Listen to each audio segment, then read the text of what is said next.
Egunon eta ongi etorri ikusentzule guztioi, Igorretik, bertan izango baitugu, Igorreko 41.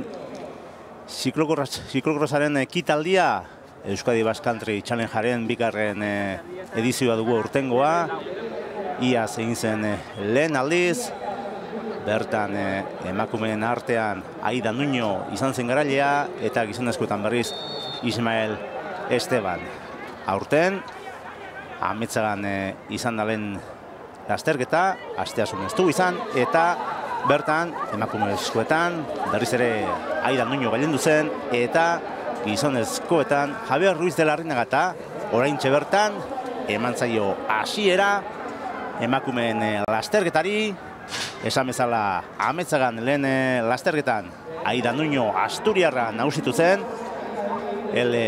Anderson estatu baturraren aurretik, eta hortxe ditugu jadanik txirrindulariak lanean, eta gaur ez dute lagun izango elurra, Ametzagan izan zuten moduan, gaur euria egin du, momentuz ateri da, haizeare atera zaigu, eta momentuz lasterketa ikusteko eguraldi ona egiten du, eta ikusi egin behar nola doan gaurko Igorreko lasterketa. Hoi bezala, gurekin dugu hementxe, Xavier Usabiaga. Egunon, Xavier? Egunon, Alfonso. Euskadi Basque Country Challengeren bigarren ekitaldia, aurten lasterketa bat gutxiagorekin, izan ere asteazun ezpaita egin, eta aurten, Ametzagan, elurra izan genuen protagonista, lasterketa gogorra izan genuen, eta bertan emakumezkoetan, Aida Nuño gailendu zen, L. Anderson estatu baturraren aurretik izan dene, estatu baturra. Bueno, rankinean, aurreneko 15 horien artean dibiltzen den emakumea baita. Aintzat hartzeko emakumea da, lehen urtean munduko txapelketan Luxemburgen bielen jokatu ziren eta 11. postuan sailkatu zen L. Anderson, eta nazioarteko probetan eta korritakoa da, eta hemen etxean ditugun Luisa Ibarrola, Lierni Lekuona, eta hoiek baino askoz ere zailgo gabintzat, eta horregatik gaurkorako favorito nagusietako bat izango da Aida Nuñorekin batera. Izan ere, Ametzagako barrutiek eta gaur hemen Igorren topatuko duten barruti honek badute ezaugarri bat berdin-berdina izango dena, lokatza, eta ikusten da lokatzarekin txirrendularien ibilia zeinen nekagarria den, zeinen ekosoa den, eta hor behar diren ezaugarri fisikoak batez ere indarra eta erresistentzia dira. Teknikak hainbesteko garrantziarik ez dauka, eta horregatik Ametzagan ondo ibilitako txirrendulariak normalean gaur hemen Igorren ere hala ibili beharko lukete. Begira hor, zer gertatu den, pedala jira ezin da eta ordekako lekuan, baina lokatzak geldiarazita, nolako arazoak izan dituen lasterketa buruan den Luisa Ibarrolak, eta gelditu egin behar izan du junior mailako txirrendulariak euskal txirrendularirik onenak. Bai, demoraldi hona egiten ari da aurten Luisa Ibarrola, 5 garaipen ditu, aurten Arrasaten, Lezaman, Urduinan eta Beasainen eta Legazpin ere gailendu da Arabarra, eta Ametzagan 7. sailkatu zen. Bere aurretik, izen handiko txirrendulariak sartu ziren, garailea Aida Nuño, L. Anderson estatu batuarra, Lucía González, Sara Casasola iaz ere hemen izan zen italiarra, Joyce Van der Becken, Alicia González, eta gero 7. Luisa Ibarrola, apurka maila ematen ari den txirrendulari Arabarra. Eta batez ere kontutan hartu behar duguna da, oraindik junior mailako txirrendularia dela. Eta bera ikusten dugu hemen, elite eta 23 urte zazpiko txirrendulariekin ari da lehiatzen. Hau da, ia denak bera baino zaharragoak dira, eta Euskal Herrian bate baino gehiagok ikusiko ditu askotan, astelenean eta egunkarietan salkapenak irakurritakoan Lierni Lekuonak irabazi duela han edo hemen, baina kontua da, bien arteko lehia izan denean, hau da, lasterketa berean parte hartu izan dutenetan, eta beti ala izaten da, gehienetan Luisa Ibarrolak irabazi izan duela. Horregatik, lasterketa gehientsunak Luisa Ibarrola berak irabazi ditu eta junior mailako txirrendulari izanik uste dut gaurko emakumeen artean Euskal Herrian dagoen erreferentzia nagusia bera dela. Hor da, Saratxokoa, Arabarra, Euskadi Basque Country Challengeren lideraren mailotarekin, junior mailako lidera dugu Luisa Ibarrola, eta bere atzetik gainontzeko Ollarrak, Aida Nuño, Joyce Van der Becken, eta orain lasterketa buruan Irene Trabazo da, hau ere oso ondo ibiltzen den txirrendularia da. Eta atzetik L. Anderson, estatu batuarra, aurten L. Anderson, adibidez, Aiowako munduko kopan 14. sailkatu zen, bogein zen Danimarkan 12. Horrek ematen du, erakusten du ze maila daukan estatu baturrenek, San Francisco bizi den txirrindulari honek. Maila honeko txirrindularia da, ez da orain munduko kopak eta horrelako probak eta korritzen ari, batzuetan parte hartzen du, eta horretan emakumezkoetan esan behar da, referentzia nagusia flandriar bat dela, Sane Kant hain justu ere, bera da aurtengo denboraldi honetan ere garaipen gehien lortu duen txirrendularia, munduko txapelduna da bera, aurten Europako txapelketa ere lortu du Sane Kant Belgikarrak, 8 garaipen baditu, eta Belgikan, Italian eta Holandan bera baino txirrendulari hobeak badira, baina 10. postu ingurura gerturatzen den edozen txirrendulari, mundu mailan 10. inguruan dabilena, erreferentziatzat hartu behar da ezinbestean. Kontua da, Ele Andersonentzat hobeak direla barruti azkar antzekoak, eta lokatzetan horregatik Aidan Nuñok, berak adina edo antzeko aukerak izan ditzake garaipena lortzeko, zeren bestela barruti azkarrago eta mentzat ikusten da, eta lehen urteko munduko txapelketa horren lekuko, bera, Ele Anderson estatu batua 11. postuan sailkatu zela, eta 30 atzera ibili zela Aidan Nuño. Beraz, barrutietan ikusten da, barrutien ezaugarriak asko baldintzatzen duela txirrendulari batzuen eta besteen ibilia. Eta hor ikusten dugu, eremu azkarretan, aurrera egiten duela Ele Andersonek, eta arte irekitzen duela Aidan Nuñorekiko, baina apurka, aurkoekin bat egiten ari da Asturiarra, eta aipatu dugu Sane Kant, emakumezkoen artean gaur egun onena den txirrendularia, eta aipatzeko ere Euskal Herrian izan dugun Helen Wayman, Britainia handiko txirrendularia, Elorrion irabazi zuen emakumea, Britainia handikoa, eta munduko kopako 2 probetan, Sane Kanten atzetik sailkatu dena, bogein zen eta zebenen. Horrek erakusten du ere, Euskal Herrira ere, maila handiko txirrindulariak apurka ere ekartzen dituztela.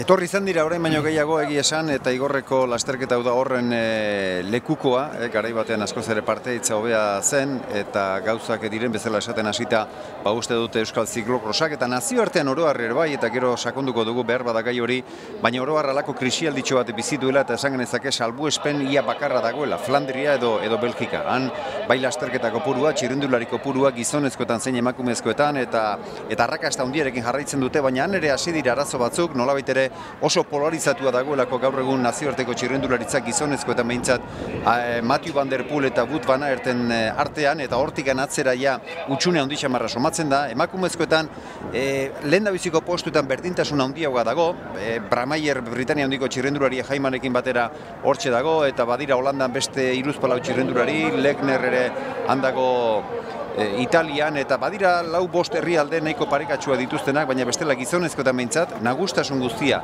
Belgikan dago kokatuta, eta Euskal Herrian ere halako krisialditxo bat bizi dugu, eta naiz eta apurka bat edo beste maila honeko txirrendulariak etortzen diren, zuk aipautakoa, Anderson bera eta bar, ikusten da, eta gero gizonezkoen proba behintzat hori oso nabarmena izango da, garai batetik ona maila jaitsi egin dela.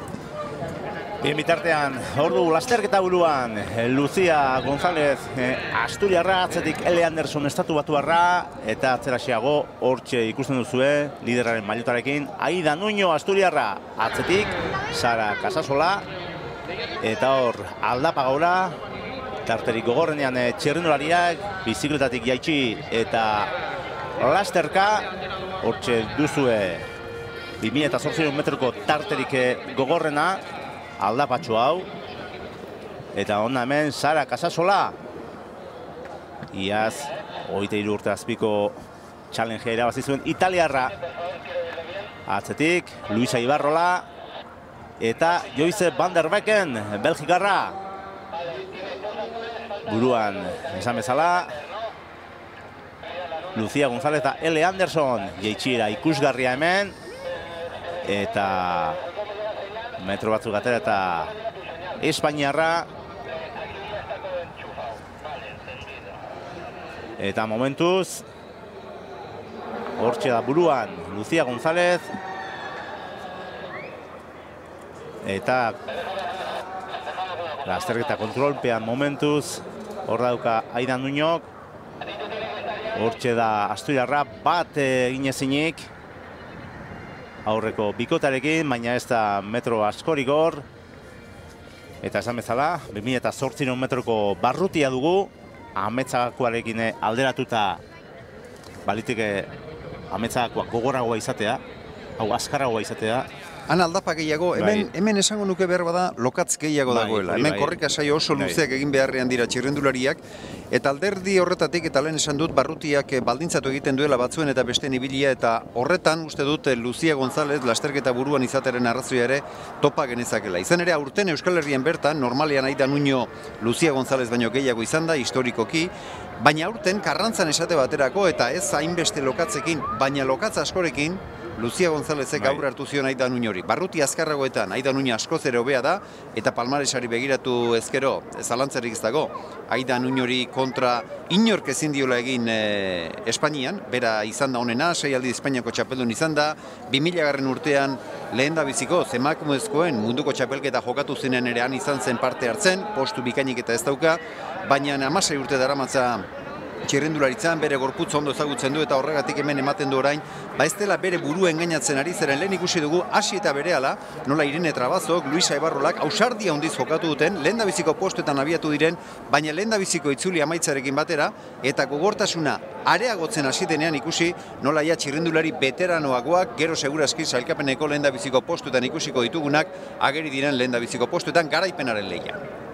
Hortxe ikusi ditugu txirrendulariak bizikleta aldatzen. Lucia Gonzálezek eta L. Andersonek bizikletak aldatu dituzte. Hor maiz aldatu beharko dute. Lokatza asko bilatzen baita, eta lokatzarekin gainera, lokatza aldagailuetan eta sartu ezkero, gero horren matxuranen bat izateko arriskua areagotu, handitu egiten da, eta horregatik nik uste dut, onena, itzuliero, bizikleta aldatu eta garbia eta ondo puntuan dagoena hartzea izango dela. Eta ikusten dugu moduan, lokatza dela eta aldiro, bizikletatik jaitsi behar eta lasterka asko egiten, Eta bizikleta gainean joan dara begira. Ez da asko aurreratzen, korrika txukun xamarra egiten duen kirolariak, bizikletan gainean baino abiadura handiagoa eragin diezaioke bere ibiliari. Hor gainera bat ere zailtasunik ez dago, aldapari daukenez leku ordekatsua zelaia da, baina begira zeinen lokazteri izugarria dagoen, eta horren bestez txirrendulari hauek duten indarrarekin behintzat bizikleta gainean gurpila giratzea ia ezinezkoa egiten ari zaie. Eta momentuz aurrekokin bat egin ezinik dabilena Aida Nuño da. Ondo hartu dute aurrea Lucia Gonzálezek eta L. Andersonek. Esan dugu, L. Anderson ametzagan bigarren sailkatu zela, Aida Nuño irabazi zuela, eta ikusiko dugu gaur zer gertatzen den igorreko ziklokross honetan, hemen erabakiko baita Euskadi Basque Country Challengea. Hor L. Anderson buruan jadanik. Zulo egiten ari da. Bai. Oso eroso ikusten da, aurpegiari begiratutara ikusten da oraindik ez duela bete-beteko esfortzurik egin eta neurri hartzen ari zaiola bai barrutiari, egin beharreko lanari eta berak eraman dezaken erritmoari, eta hala eta guztiz ere zulua zabaltzen ari da, beraz nik uste dut orain zertxo bait gordean uzten ari den indarroiek guztiz erakusten dituenean tartea bestekiko hori baina handiagoa izan daitekela. L. Anderson hor lehendabiziko postuan, gero bigarren Lucia González eta hirugarren Aida Nuño, hor esan behar da Asturiarrak direla nagusi Espainiar estatuko ziklokorsean alde handiarekin gainera. Bai, gainera Lucia Gonzálezek beste aizpa badauka, Alicia. Gazteago. Hau ere hemen dabil. Eta bien bitartean L. Anderson 29 urteko estatu batuarra, Vermont estatuan jaiotako txirrindularia, baina egun San Franciscon bizi den emakumea, Europan egonaldi luzea egiten du, baina estatu batuetan dagoenean San Franciscon bizi da. L. Anderson tarte agindu dagoeneko, atzean geratu da Lucia González eta hortxe Aida Nuño. Aida Nuño gere aurre hartu dio. Bai, eta nik uste eskarmentu erakusten ari dela Aida Nuño. Atzetik aurrera egingo dela uste dut, eta momentuz nagusi emakume hau bizikleta gainean hartu, eta atzean Aida Nuño eta Lucia González. Aldapa gora. Lucia Gonzálezek 27 urte ditu, lehen esan dugu, aizpa gazteagoa badu. Alicia González 22 urte ditu. Eta Xabier lehen aipatu dugu Luisa Ibarrolaren jarduna aurten gora egin duela eta etorkizun handiko txirrindularia dela, baina aurten ere ziklokrosen aipatu behar Lierni leku ona. 23 urteko lezeko neska, 6 garaipen lortu ditu aurten, okerre espaldin banabil, Arrasaten, Lezaman, Berrizen, Urruñan, Beasainen da Arbulun. Zalantzarik ez dago elite mailan bera dela honena. Horretan dudarik ez dago. Kontua da lehen esandakoa. Luisa Ibarrolak aurre hartzen diola lasterketa askotan. Beti ez, hori ez da beti gertatu, salbu espenen bate bada, uste dut Beasainen mitza Lierni lekuenak irabazi zuen, eta lasterketa batean Lierni lekuena bera aurretik izan da, baina beste guztietan Luisa Ibarrola. Baina zalantzarik ez da, lehen urtean neurri batean Olatzo Odriozolak elite mailan izan zuen nagustasuna, aurten honetan Lierni lekuenak duela. Eta gainera bat eta bestea tartekatzea uste dut ona dela, eta emakumeak bizi duten egoeragatik junior mailakoak eta elitekoak eta juniorrak denak elkarrekin aritzea ere bain, neurri batean hartara, hobea den edozeinek, gazteago izan edo zarrago izan, atzeraxiago gelditzen direnei ere, behartu egiten dietelako eta hori delako hobetzeko bidea. Beraz, kasu honetan, Luisa Ibarrola gazteago izanagatik, Lierni lekunarentzat uste dute lehiakide ona dela, bien arteko lehiaketa estu horrek, biei egingo baiti emesete. Bien, bitartean, hemen da, L. Anderson tartea handitzen, gaur, bikain dabil, estatu batuarra, ametzan asko sufritu zuen eguraldiarekin, elurrarekin, baina gaur egoizea dugu, ez da hotzandiegirik, lokatza bai barrutian, eta hor bere maila erakusten ari da. Estatu batuarra. Berarentzat gustoko zatia hauxe da. Hemen lokatz gutxixiago dago, ikusten da horri bili asko zera azkarragoa dela, kadentziare altuxiagoa eraman dezakete, bihurguneare azkarrago hartzen da, eta bihurgune horretan teknikare jokoan jarlezake. Eta aldiz, zirkuituak beste zati bat badu, errekatxoa dagoen inguru hartan, asko zere leku ezeagoa, lokatz handiagoa dagoena, eta batez ere indarra behar da, eta askotan gainera, indar hori bizikleta gainean ere ezin dute erakutsi, bizikleta bizkarrera bota eta korrika egin behar dute. Baina korrika ere, totoreziaz eta ebileraz uste dut, estatu batuarra beste inor baino gehiago dela. Hor da buluan, L. Anderson. Bizikleta datu.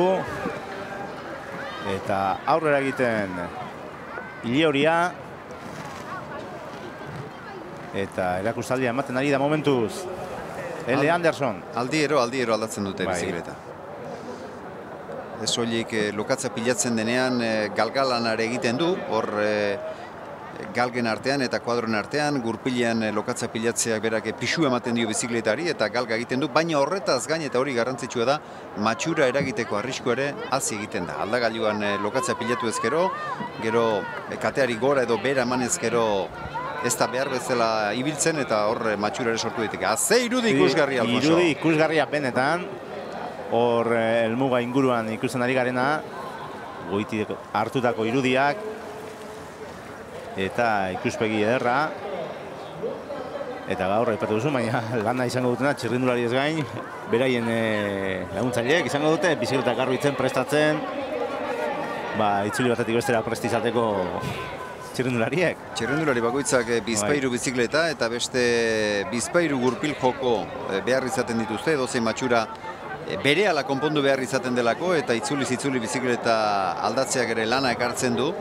Horregatik bizpairu laguntzailere izaten dituzte, gero horretarako antolatzaileek ere azpiegitura ondo prestatu behar izaten dituzte, presio handiko mangerak eta ura jartzen dute bizikleta dira batean oso segundu gutxitan garbitzeko, eta garbitu bakarrik ez, gero olioztatu eta berriz ere bai aldagailuak eta galgak eta puntu-puntuan jarri behar dira, eta horretan lana azkar eta ondo egin behar izaten da, usuek egan bezala. Bai, eta hor ikusi dugu, egia aldapa osoa L. Andersonek lasterka egin du, Aidan Nuñok zati handi bat bizikletan, eta gero beste zatitxo bat korrika.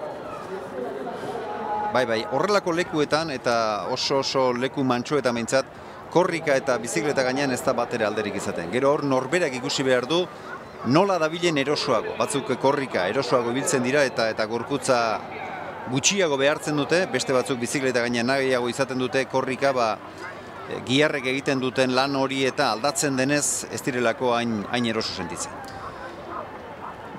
Han nahi da nuino arazoren batekin horre jaitxieran. Asko zabaldu da, bai. Teknikoki L. Anderson asko zero bitu da, eta baita orain González Tarretan aizparik zaharrena ere. Haida nuino baldar xamarri bilida. Eta benetan irudi ikusgarria oso ona. Eta egi esan, hemen uste dut izugarrizko desaurreka badagoela, antolakuntzak egin duen lana, eta gero bai jendeak emango dion erantzuna eta txirrendularien parte hartzearekin. Atzo, nazioartean esenen jokatu zen lasterketa batean horren antzeko irudiak ikusi genituen, beraz emanaldiari dagokionez, airetik askoz ere perspektiba zabalagoa eta txirrendulari bakoitza nondoan eta ekintza bakoitza, keinu bakoitza nola egiten duen ere errazago ikusten da, eta atzo berriro diot, lehen da biziko esengo nazioarteko ziklokrosean ikusi genuen, eta bide bat esan dezagun, emakumezkoetan Sane Kant munduko txapelddunak irabazi zuela eta gizonezkoetan beste behin ere sekulako erakustaldi eman zuela Mathieu van der Poelek, han ikusi genituen, orain hemen ikusten ari garen antzeko irudiak. Eskertzekoak dira horrelako irudiak, lasterketa jarraitzeko beharrezkoak dira, eta hemen Aida Nuño eta Lucía González eta Mathieu van der Poel aipatu duzu, eta sekulako denboraldi egiten ari da Herberetarra, 20 lasterketatik 16 irabazi ditu. Ia denak, eta marka jartzeko bidean doa gainera. Nik uste dut markarik onena 2006-2007 denboraldian Sven handia jarri zuela, 28 garaipen lortu zituen Svenisek denboraldi hartan, marka hori jartzeko bidean da, izan ere oraindik nazioarteko egutegiari lasterketa asko gelditzen zaizkio Euskal Herrian ez. Euskal Herrian 11 proba jokatu dira eta beste 4 baino ez dira gelditzen, gero Espainiako txapelketa ere legazkin izango da, beraz guztira 5 izango dira, baina Euskal Herrian lasterketa asko ez gelditzek ez du izan nahi, nazioartean proba gutxi falta direnik, oraindik otsaila erdira arte beintza lasterketak izango dira asteburua joan eta asteburu etorri, gainera bai Wout van Aertek eta Mathieu van der Poelek egin beharreko atsedenaldi hartu dute, aurreko asteburuan ez zuten bat ere korritu, beraz hor 15 eguneko jaitartetxo bat izan dute, hemendik denboraldi amaira bitartean ia asteburero lasterketak gutxienez bat edo bi korrituko dituzte, eta orain arteko bidearekin jarraitzen baldin badu, Mathieu van der Poelek aurten sekulako marka jarlezake, Sven Neysen 28 hori hautsita. Eta gainera, van der Poelek lortu duena da, Wout van Aert bere honetik ateratzea. Guztiz gainera, Alfonso, eta Wout van Aert eta Belgikako zaleak ere halako krisialdi eta komunikabideetan ere azken aldi honetan mintzat egiten dituzten artikulu eta hausnarketak horren inguruan dabiltza. Ea zer gertatzen zaion Belgikako txirrendularitzari Mathieu van der Poelek aurre hartu bakarrik ez hankapean horrela ibiltzeko. 4 garaipen baino ez ditu lortu munduko txapeldunak, 16 lortu ditu Mathieu van der Poelek, beraz uste dut horrelako azterketak eta kezkak logikoak direla azken urte luzeetan sekulako nagusitasuna izan duten Flandriaren artean. Hor ikusten dugu barrutiaren ikuspegia, benetan ederra, barruti osoa ikusteko parada daukagu hemen, eta benetan irudi ederra, eta lasterketa nundik nora doan jakiteko, benetan irudi ezin hobea. Zoragarria, merezi du bai, Igorreko antolakuntza honek aurten txirrendulariek eman dioten erantzuna baino hobea. Hor ikusten dira distantziak, horra L. Anderson, estatu batuarra, jaun eta jabe, momentuz, Olabarriko zelaietan, estatu batuarra esan dugu, 29 urteko estatu batuarra, eta munduko rankinean, aurreneko 15 edo 20 artean ibiltzen den txirrendularia da, eta Igorren bere maila erakusten ari da. Gogoratu Ametzagan bigarren sailkatu zela L. Anderson. Estatu Batuetan oraintxe bertan dagoen erreferentzia nagusia Catherine Compton da, estatu batuarra bera, estatu batuetako txirrendularitzari buruz ari gara jakina, atzo, 3. postuan sailkatu zen Catherine Compton, eta emakumezkoetan, gizonezkoetan ez bezala ikusten da, eta lehen aipuren bat edo beste egin dut, badirela 3-4 herrialde hor lehendabiziko postuetan dabiltzenak. Flandriaren artean Sane Kant azpimarratzekoa da, Bramaier Britania handiko atzo 2. postuan sailkatu zen emakumea ere bai, Holandak aberastasuna handia dauka, naiz eta atzo ez ziren podiumean izan, baina Lucinda Brandt hor dago, Camp Thames edota Annemarie Worst ere bai, eta zer esanik ez Marian Bosch, hainbat eta hainbat aldiz, eta txirrendularitzak dituen esparru guztietan munduko txapeldun izandako txirrendularia, eta Italiak esate baterako Arzufi eta Legna ere hortxe dauzka, beraz hor ikusten da emakumezkoen ziklokrosak gizonezkoena baina askoz ere beranduago garatu dela baina orain gutxienez badaudela 4-5 herrialde eta 6-7 txirrendulari garaipenaren leian aukera berdintsuekin. Ez berdinekin, baina berdintsuekin ibil daitezkenak. Ez dagoela nagustasun zapaltzailerik gizonezkoetan dagoen modu. Eta, aipatu behar, estatu batuetan, ziklokrosaren aldeko apustu nabarmen egiten ari direla. Aurten, munduko kopako 2 proba egin dira estatu batuetan. Lehen urtean ekin zioten bide horri, eta lehen urtean ere aurreneko 2 lasterketak munduko kopan hantxe izan ziren, aurten ere bai, gero Kanadan ere izateko intentzio eta badago, eta garbi dago estatu batuetan jarraitzaile kopurua handia dela, bertako ekoizleak gainera, bizikleta ekoizleak eta hor sartu dira, eta aurten esate baterako, hemen Europan jokatzen diren probarik garrantzitsuenak ere, Trek etxeak erosi ditu, estatu batuetan hemengo lasterketak, Europako lasterketak emateko eskubidea izateko. Bestelan zintzuten aukera gutxiago zuten mintzat lasterketa ikusteko nolabait ere geolokalizatu egiten dituztelako eta eskubiden gaiagatik eta aferagatik Europan bakarrik eta Europako zenbait herrialdetan bakarrik saltzen dituztelako, Trek etxeak estatu batuetan ikusita halako eskaera bat badagoela zalen aldetik, eskubideak erosi ditu Europako ziklokrosik onena herrialdea hartan ere emateko. Begira, ze irudi ederra, Lucia Gonzalezen alegina, horzak ez dut aldapa gora lasterka, irudimenetan zoragarria, eta amor ematen ez duena, emakume hau da, L. Anderson. Irudi hortan garbi ikusi da, Alfonso, askoz ere erosoago, errazago, bere erritmoarekin bat eginda dabilela L. Anderson estatu batuerra, eta aldiz aurrera egin nahiak behartuta eta bere burua bihurrituta Alicia González eta Aida Nuño. Hori normalean ala izaten da, lehen da biziko postuan doana bere erritmoa joaten da, eta atzekoak izaten dira, arekin bat egin nahi izaten duten.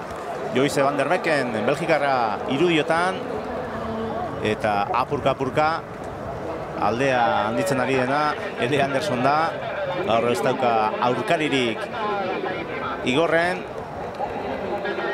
eta ondo bidean, arazorik espaldin badauka, garaipena lortzekotan izango da L. Anderson. Garaipena kendu dieza joken ezaugarri bakurran nik uste dut bere eroriren bat, matxuraren bat, edo horrelako zerbaitek beharko luke. Gaitasun fisikoari dagokionez, gaur ametzagan ez bezala, besteak baino pedalkolpe sendoagoa, irmoagoa, konfiantzaz ere askoz ere hobeto, bere burua lehendabiziko postuen ikusita hartu da, aurkaria baino gehiago dela, eta lehengoan ametzagan Aida Nuñok zer eman dezakeen eta ikusi eta aztertu eta haren ezaugarriak eta gabezian non egon daitezken ikusita ikusten da gaur. Arlo guztietan, fisikoan, teknikoan, lasterketaren irakurketan, denean aurre hartzen ari zaiola estatu batuarra txirrendulari asturiarrari. Gainera berak ere aipatu zuen, lasterketa bukatu ondoren, elurrarekin eta ez dela hain ondo ibiltzen, eta hori nabaritu zuela. Eta gaur berriz, lokatzarekin, hobeto, temperatura aldetik goxuago egiten du, haizea atera da. Hori aipatu nahiko nuke, Alfonso, gaur lokatzaz gain kontra jotzen duenean behintzat, eta haize bortitza dabil, haizea ere oztopo handia izango da txirrendularientzat. Eta haizea gainera ekaitza dator mendebaldetik, eta haize hori gero gizonezkoen lasterketarako indartu egin daiteke, zakartu egin daiteke, eta hori ere kontutan hartu beharreko izango da. Ziklokrosean babesak eta horrelako kontuek oso garrantzi txikia izaten dute, abiadura txikia izaten delako, eta babesean joateko aukerarik ere ia ez delako izaten, baina gaur lekuren batean, eta haizea kontrako ufada oso gogorra jotzen baldin baditu behintzat, babesak bere garrantzi txikia, baina zertxo bait izan lezake. Hortxe L. Anderson elmugatik igarotzen, aldapari ekiteko prest, hona hemen, goitik hartutako irudiak dituzu hauek, benetan zoragarriak, eta jaun eta jabe L. Anderson erakustaldi ematen ari da estatu batuarra, bizikleta gainean hartu, lasterka aldapa gora, eta hemen Aida Nuño, gaur bigarren postuan da Asturiarra, eta 30 bat segundora Aida Nuño. Alde handia dago, eta uste dut atzekoak behartu gore badoaz, L. Andersonen aurpegi ere gorritzen ari da, Masaiak hor gorritu zezkio, eta hori esfortzuaren ondorio izaten da, esan nahi dut, bere ritmoan bai, baina ez du esan nahi horrek txistua jotzen eta bilenik, baizik eta sufritzen ari da, eta bera gainera gerora izango dituen munduko kopako proba, edo lasterketa garrantzitsu eta munduko txapelketari begira bere gorputzare zaildu beharra dauka, sufritu arazi behar dio, pixkanaka lankarga gogortu eta sasoia gora egin dezan, baina ikusten da eroso xamar eta ondo dabilela. Kudeatu egin behar du alde hori, eta, bueno, ondo bidean, garaipena eskuen dauka Andersonek. Lehen da biziko 3 postuak ondo finkatuta daudela ematen du. Lehen, bigarren postuan arrisku gehiago izan du Aida Nuñok, Lucia González gainen izan duelako, eta jetxier honetan bertan ere ikusi dugu bi Asturiarretan honena Lucia González izan dela, Aida Nuñok akats txiki bat egin du, baina orain indarrez gehiago da eta Aida Nuñok bigarren postua ondo finkatuta darama, eta gero laugarren postuan uste dut italiarra, Sara Casasola etorriko dela. Horra Lucia González, eta bien bitartean buruan L. Anderson, eta Aida Nuño eta Lucia González geisten ikusteko parada daukagun. Ona Sara Casasola, italiarra, 23 urte zazpiko mailan liderra, eta onamen Aida Nuño, bigarren tokian da. Nahiko komeriekin izango nukenik, Alfonso. Eta orain Lucia ikusiko dugu, nola jaisten den. L. Anderson oso ondo jaitsi da, erditik gainera eta bihurgune oso ondo hartuta, eta baita Lucia González bera. Horra arazo gehiagorekin ikusi dugu Aida Nuño. Ez bihurgune horretan bakarrik, baita hurrengoan ere, aparteko zailtasunik izan ezak. Eta hemen L. Anderson.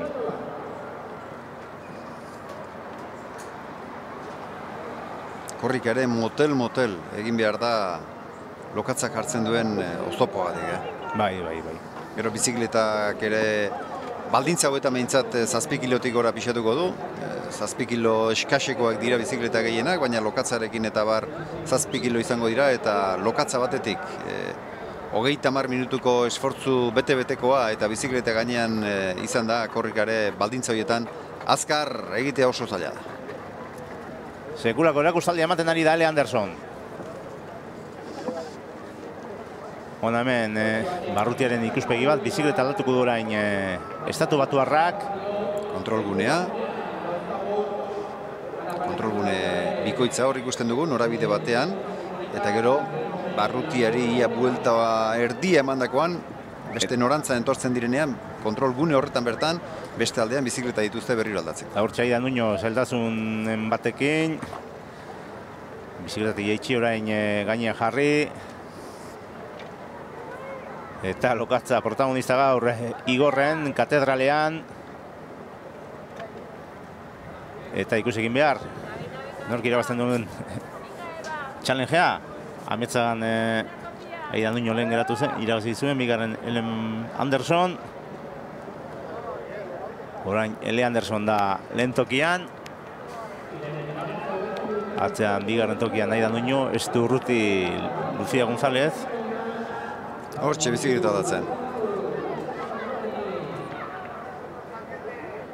Oso motibatuta Lucia González, Aida Nuño hor gertu duela ikusita. Gainera, askotan hori ere gertatzen da, bera erkide bereko txirrindulariek norgehiagoka askoz ere estuago izaten dute elkarren artean ere, eta historikoki Aida Nuño, Lucia González baino gehiago izan da, palmares hobea dauka, 6 Espainiako txapelketa dauzka Aida Nuñok, eta Lucia González gehien zuenetan beti haren itzalean ibili behar izan den horretan, aurtengo denboraldi honetan Karrantzan aurre hartu zion, eta orain ere gertu ikusteak, uste dut asko motibatuko duela, eta horregatik ari dela hortzak estutzen. Eta horrik ikusi duguna, Daniele Pontoni, Xavier, Sara Casasolari bizikleta ematen, Daniele Pontoni handia.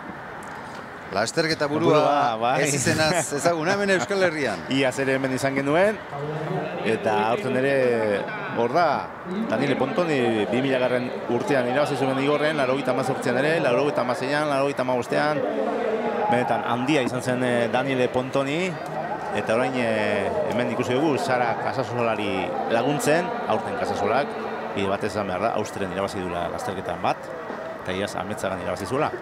Daniele Pontoni. Daniele Pontoni, Italiako ziklokosean lan handi egiten ari den txirrindulari da, Trentinon, bere eskualdean, halako eskola bat badauka, eta eta txirrendulari oso politak dauzka gainera. 23 urte zazpikoetan, bere eskolatik ateratako batzuk, nazioartean ere oso txukun dabiltzenak dira. Lehen juniorretan ere Fontanak irabazi duela ikusi dugu, lehen urtean ere bai, beraz horre lan polita egiten ari da. Eta Italiak ziklokosen ez du inoiz sona hundirik izan, errepidearekin alderatuta oso txikia, errepideen izugarriak egin baitizute italiarrek, ziklokosen hainbestegorik ez, Daniele Pontoni bera munduko txapeldun izan zen, Luca Bramati bera podium hartan izan zen, Munizko Olimpiar Estadioren inguruan jokatu zen munduko txapelketan, baina erretiratu eta gero ere Daniele Pontoni ziklokosean itxatxita dagoen txirrendularia da eta Italiaren mesedetan Trentinoko bere eskolarekin arrobilan oso txukun egiten ari den gizona da. Zeirudi ederra, hor dalde Anderson. Eta gertu dauka garaipena L. Andersonek. Lokatza protagonista gaur Igorren.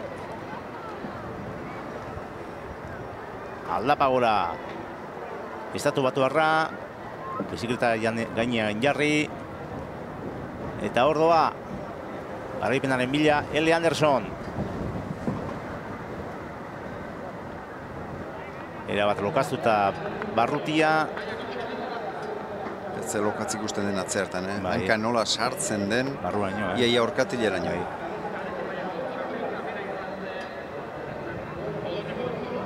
Hemen txaidan Nuño. Gaur. Ezin izan dio aurre egin L. Andersoni. Ortogolauteko txirrendularik ere ikusten dira.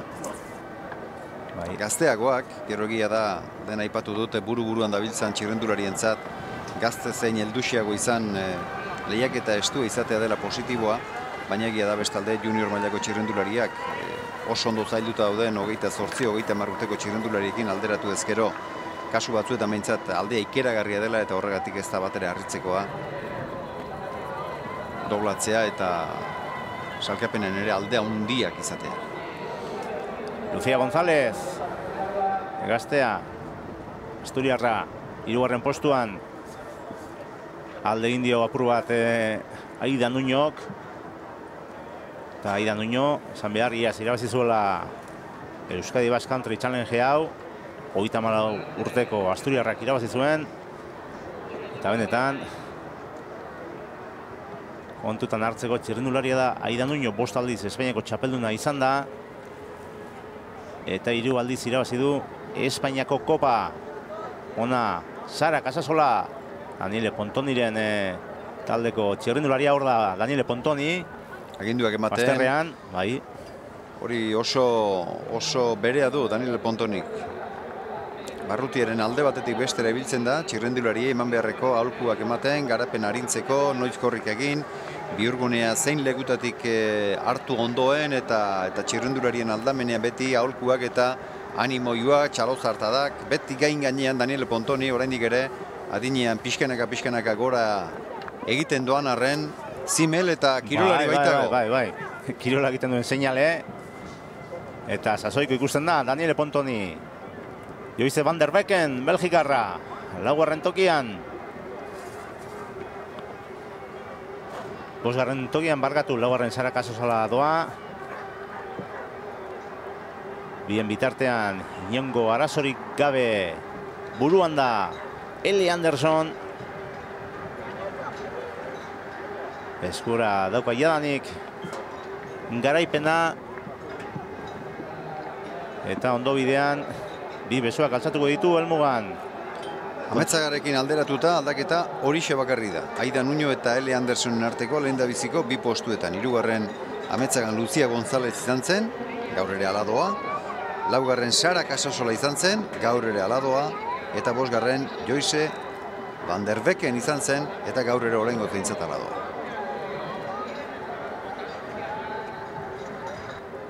Azken zuzengunean L. Anderson, helmugako zuzengunean. Eta azken itzulian sartuko da L. Anderson.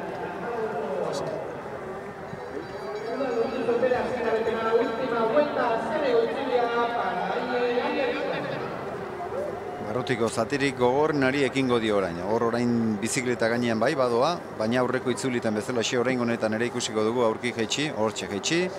Bizikleta eskuinaldetik sorbaldan hartu, eta errepide aldamenerako inguru hartaraino dena korrik egin beharko du L. Andersonek.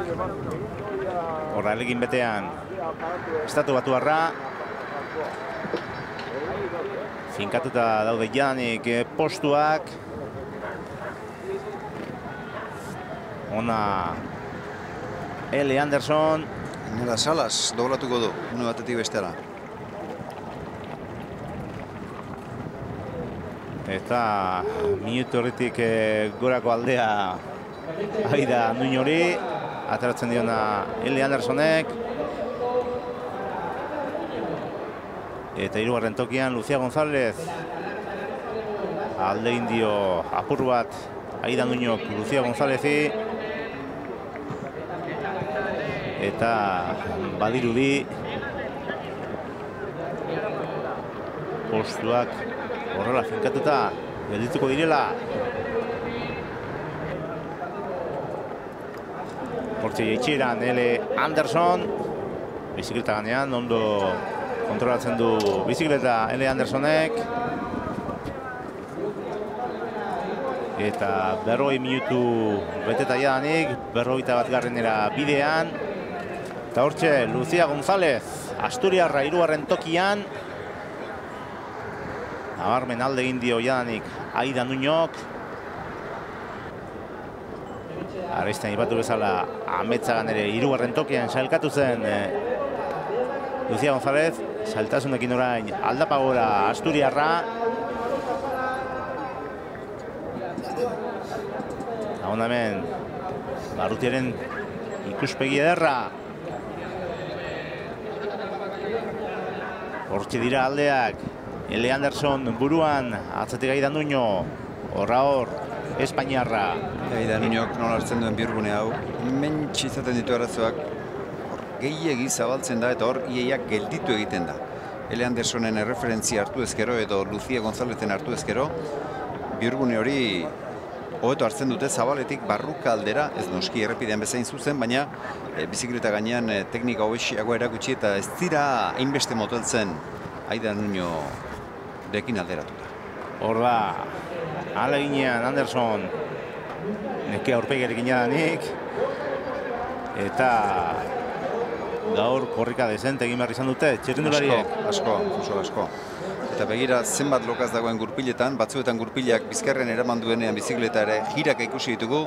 Hor ez da milimetro bat ere mugitu eta hor ikusten da galgetan eta lokaz desente dagoela. Begira, askozera azkarra hartu du Lucia Gonzálezek. Alderak eta oso egin daiteke, teknikari dagokionez, Aida Nuñok eta Lucia Gonzálezek bihurgune hori nola hartu duten ikusi, aztertu eta ikasteko. Oso motel Aida Nuño, ia gelditu eginda, Lucia Gonzálezek txistu batean hartu du oso ondo. Eta lehen aipatu dugu haizea, eta orain gogor jotzen ari da haizea. Eta ikusiko dugu gizonezkoen lasterketan horrela jotzen duen edo ez, baina kontutan hartzeko faktoria izango da gaur.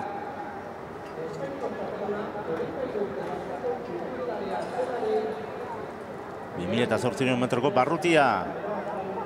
Olabarria auzoko Belartzan antolatu dutena. Ohiko barrutia. Eta azken metrotan jadanik L. Anderson.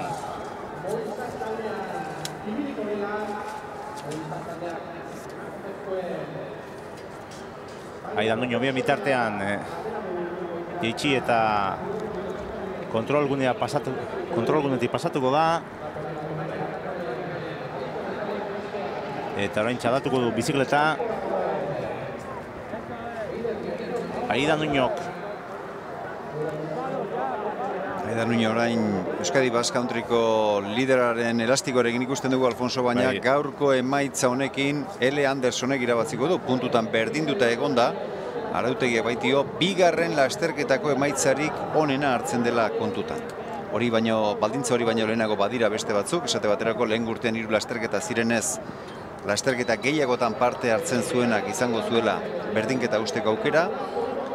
hartan ere berdinketa balego garaipen gehien lortutakoak eta hartan ere berdinketa balego azken lasterketan posturik onena lortutako txirrendulariak izango lukela lehen da biziko postua. Beraz, kasu honetan, aurrena eta bigarren biek egingo dute, Aidan Uñok eta Ele Andersonek, baina igorreko honetan bigarren proban aurrena bera sailkatuko denez, berarentzat izango da urtengo Euskadi Basque Country Challenge. Etekin aterako dio Estatu Batuarrak, Euskal Herrira egindako bidaia honi. Eta bera izango dugu bigarren ekitaldiko garailea. Kontrolpen jadanik lasterketa, ondo kudeatzen ari da aldea Amerikarra. Eta azken metrotan ja Ele Anderson. Azkeneko 2 urte hauetan irudia ikusita, disko galgak hor, eta orain dela 2 urte hasi ziren, batzuk bakarren bat edo beste, baina orain iaia guztiz edatuta dagoela esan daiteke. Naiz eta hor, dobratu duen txirrendulariaren bizikletare plano motzan ikusi dugu, eta ark galga normalak zeramatzan, baina gaur egun ia mundu guztiak disko galgak erabiltzen ditu, askoz ere eraginkorragoak direlako. Begira, haizea, bortizki jotzen ari da, gogor. Eta benetan arerio latza izango dute hor txirrindulariek gaur. Kontra jotzen duen hementzat, lokatzaz gain, genditu beharreko beste oztopo oso serio bat aizea. Zaipatu duzunen, galga puntuak eta orain azken urteetan plater bakarreko bizikletak ari dira erabiltzen. Hortan erasi dira. Eta errepiderako ere, aipatu dute errepiderako ere, talde batek urrungo urtean, eta Aquabluk, hori da, Espainiako bueltan izango den taldeak. Azkeneko Espainiako bueltan. Parte hartu zuen, urrungo urtean ere berriro, Italiako Giroan ere uste dut parte hartzeko direla, haiek diote platera bakarrarekin ibiliko direla. Errepiderako zalantza gehiago daukanik, Alfonso, zeren 53ko platera eta 11ko pinoia behar den lekuan, 50koa edo 58koa izatea gutxi xamar izan daiteke, baina proba gisa behintzat hori ere aldatzen hasiko da, eta horrek duen abantaila ia bakarra da arinxiagoa dela, eta pixuarekin hain obsesionatuta gauden garai honetan, batzuek hori ere aintzat hartu dute. Baina ziklokrosean askok erabiltzen dute platera bakarra, garai batean ere erabiltzen zen, baina gaur egun pinoirik txikienetik, pinoirik altuenera, batetik kopuruz ere asko ugaritu dira eta aldaketa asko zera handiago egin daitezke, eta ziklokrosean platera batekin ibiltzeak ez dauka inolako arazori, baizik eta kasu batzuetan mesede izaten. Ikusiko dugu, nola garatzen den kontu hau, baina bizikleta etxe batek apustu hori egiten badu, eta janik bolturrean errepidean hori egiteko autu egiten baldin badute, ikusiko dugu.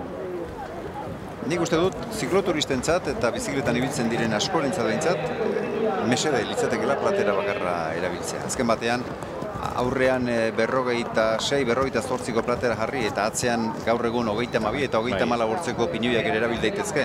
Eta uste dut, zuk ez dakit, baina nik behintzat 11koa sobera izaten dudala. 13 eta 14koa ondo mugitzen ere zailtasunak izaten ditugu, beraz uste dut, nahikoa malgutasun eta nahiko aukera badagoela 14tik 34 bitarteko pinoietan atzean eta aurrean platera bakarra eraman da. Uste dut, zikloturista askok lasai antzean eta esfortzuarekin baino gehiago, inguruarekin eta gozatzen ibiltzen diren zikloturista askok horren aldeko apustu egin dezaketela esango nuke. Hor dira, bien bitartean, igorreko zelaietan txirrindulariak alegin betean, Lucia González, hirugarren tokian da Espainiarra, buruan nola ez, Ele Anderson, ia hasieratik lehen postuan du Estatu Batuarra, eta hor da bakarrik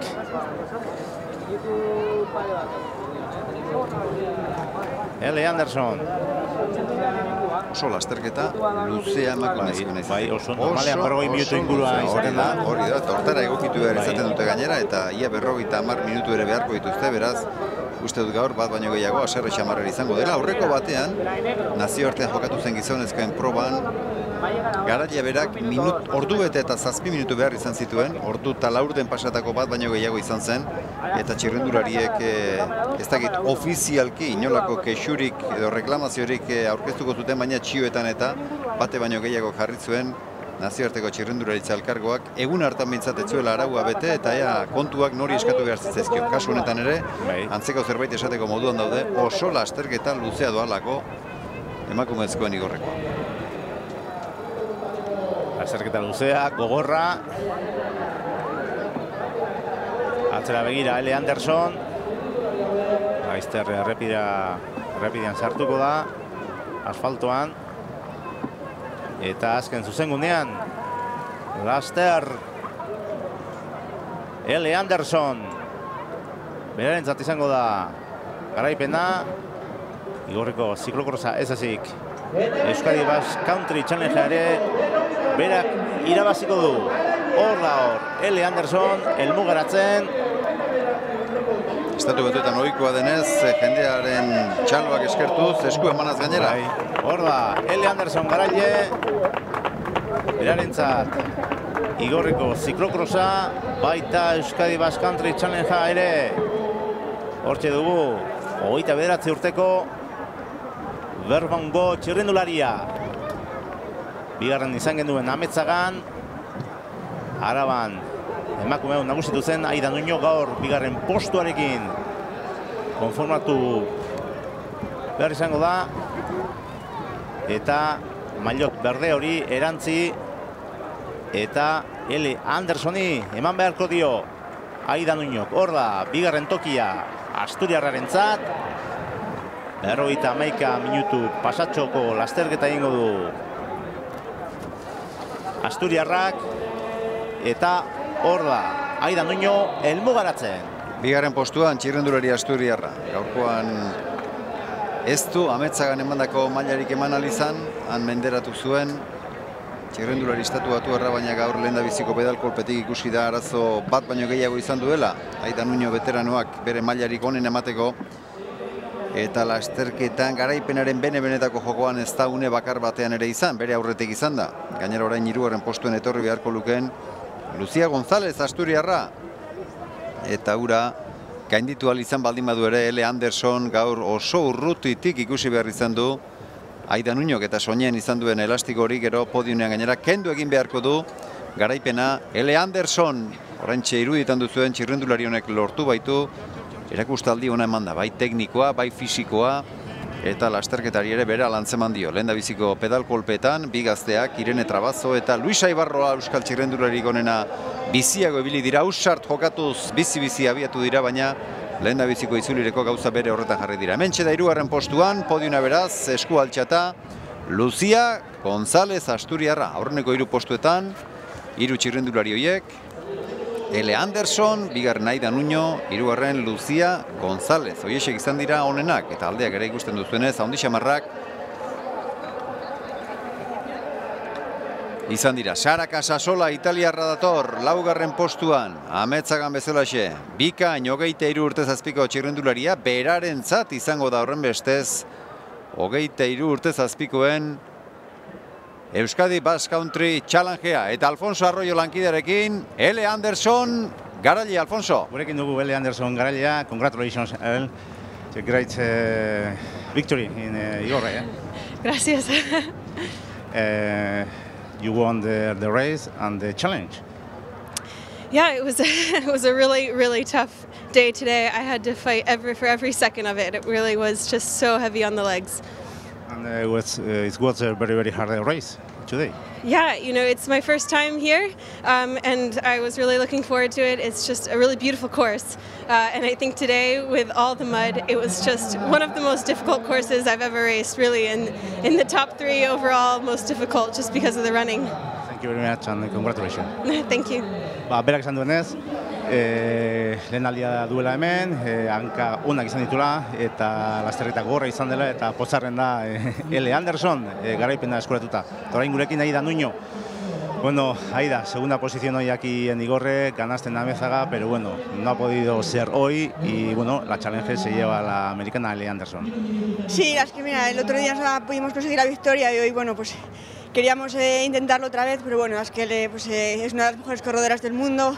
Hoy había que correr mucho a pie y la corriendo a pie me sacaba bastante, pues intenté aprovechar un poco los tramos de bici para recortar, pero es que hoy era imposible. Ya la primera vuelta me sacó un poco de ritmo y veía que era muy fuerte también mentalmente, vino un poco abajo porque vi que corriendo a pie iba muy rápido. Bueno, no ha podido ser, pero es que pues, también perder contra una corredora como ella, que es de las mejores del mundo, pues también entra dentro de lo normal y contenta de al menos haber podido mantener la segunda posición. Una carrera muy diferente a la de Amézaga, allí hubo nieve, hoy aquí barro, bueno... Bueno, en esencia tampoco son circuitos muy distintos, porque los dos han sido recorridos muy lentos y muy exigentes, pero sí que es verdad que hoy también con el viento cálido que ha salido, el circuito se ha secado mucho, estaba muy duro, muy pastoso, y eso hacía que hubiese que correr mucho a pie y también tener mucho cuidado con la mecánica, porque había que cambiar de bicicleta cada media vuelta, y sobre todo eso, correr mucho a pie, y las que ahí él me ha sacado muchísimo de punto. Gracias y enhorabuena. Muchas gracias a vosotros. Bigarren postuan, horrenbestez, bigarren postuan Aida Nuño eta Ellie Andersonek azpimarrauteko gauza bera.